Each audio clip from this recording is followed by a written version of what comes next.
वो वक्त था जब कश्मीर में लोग सरकार शब्द से नफरत करने लग गए थे और मुट्ठी भर कश्मीरी आतंकवादियों ने उस वक्त के होम मिनिस्टर की बेटी रबिया सैयद को अगवा करके सरकार को घुटने टेकने पर मजबूर कर दिया था। वो वक्त था जब कश्मीरी नौजवानों के लिए मिलिटेंट होना फख्र की बात बन गई थी। ऐसे माहौल में बहुत से नौजवान भटक गए थे और कुछ तो इंसानियत भी खो बैठे थे।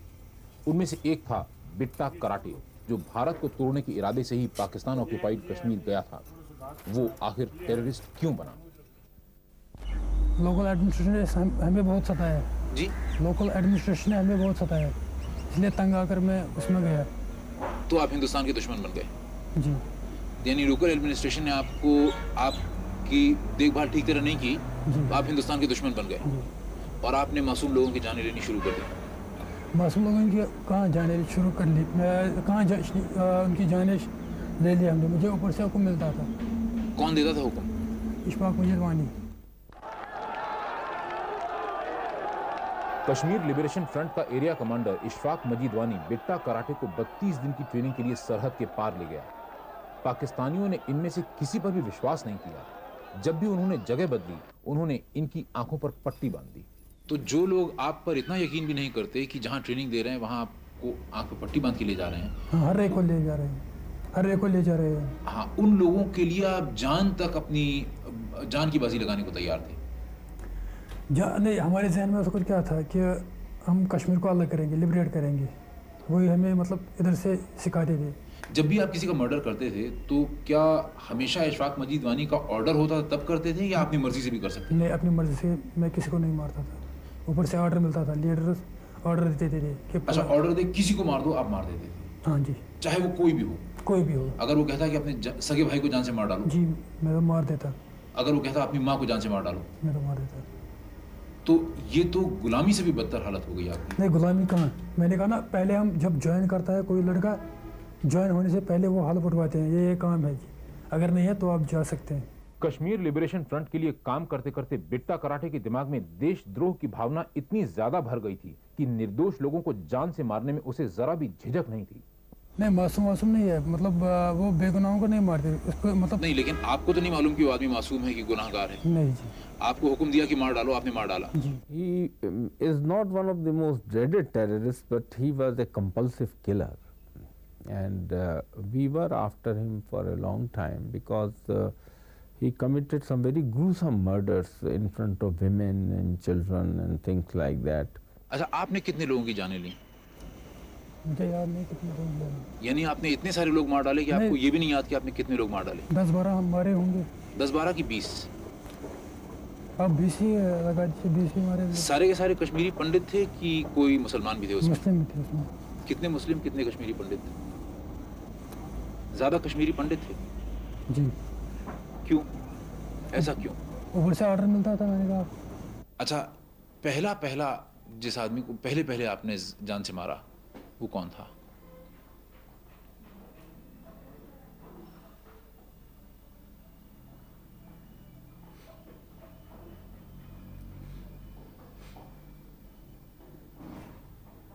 पहला कत्ल कब किया आपने?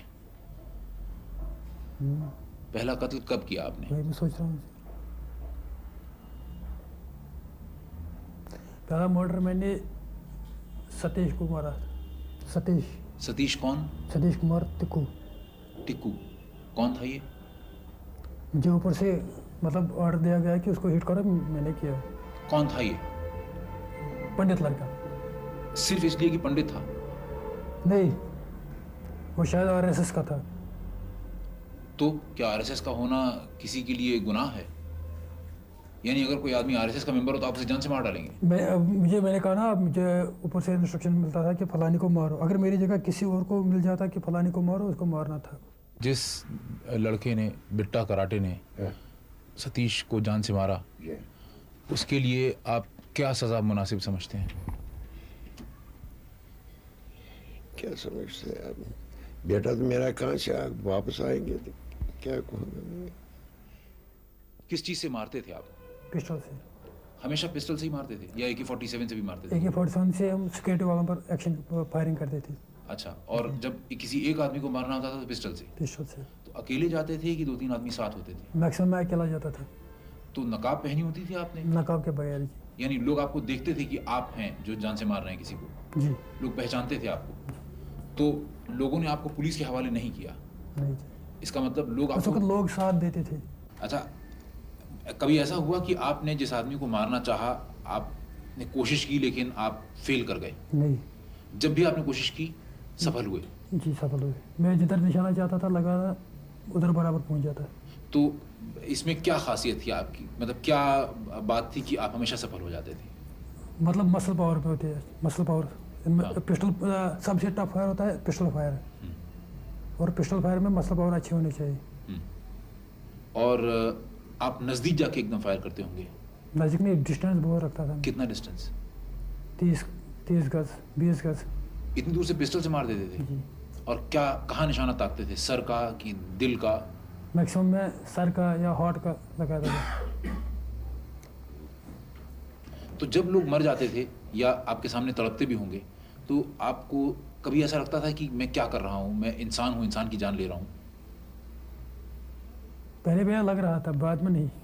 बिट्टा कराटे जिस आदमी के कहने पर आंख मूंद कर चल रहा था, उस आदमी इशफाक मजीद वानी की मौत उन निर्दोष लोगों से भी बदतर हुई जिन्हें उसने मारा था। इशफाक मजीद वानी को कैसे मारा गया?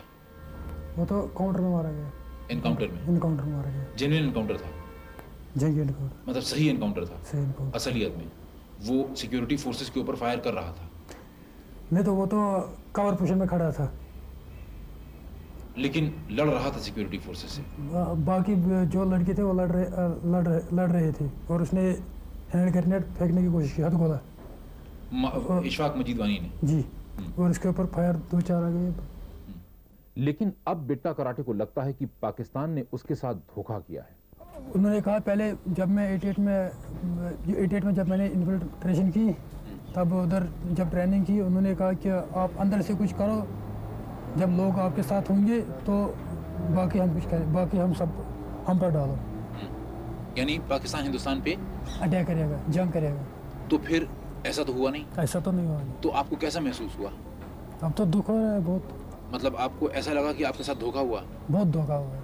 आपको लगता है कि जो रास्ता आप अख्तियार कर रहे हैं, मिलिटेंट्स अख्तियार कर रहे हैं, गोली चलाने का, बम ब्लास्ट करने का, मासूम लोगों की जानें लेने का, इससे जो आपका मकसद है कि हिंदुस्तान को तोड़ दें, कश्मीर को अलग कर दें हिंदुस्तान से, ये पूरा हो पाएगा?